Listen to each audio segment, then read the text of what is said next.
आज चाहिँ बेबीको डेडिकेसनको लागि यहाँ हल्का हुँदैछ तर सोचेको जस्तो चाहिँ भएन।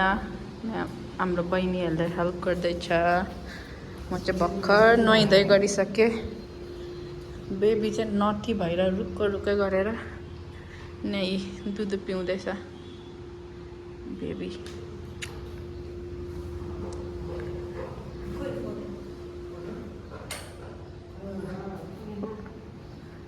वाउ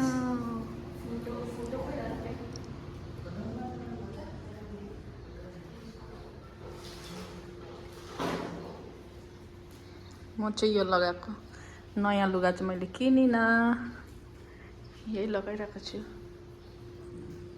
अहिले चाहिँ यो दुईटामा एउटा लाउँछ। अहिले यो चाहिँ आइरन गरिदिनु पर्यो अलिकति। इफ लगाइहाल्यो भने वेदर त जाडो छ तर हेरौँ।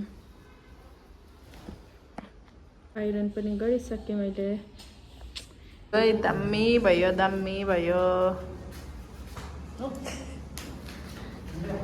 मेरो सबिना पनि आयो।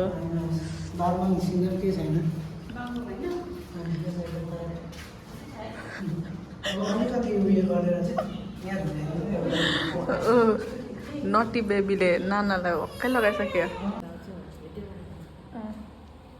लु अब सब डेकोरेसनहरू भइसक्यो। म पनि रेडी भएँ। डेकोरेसन चाहिँ यस्तो गरेर चाहिँ दामी बनाएको छ। बेबीको फोटोसुट गरिदिउँ भनेको। Baby is still sleeping.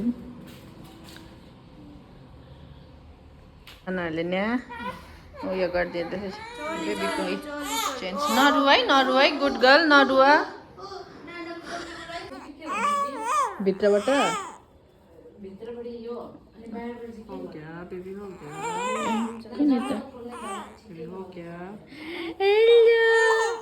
जे भए पनि लगाइदिनुहोस् भन न।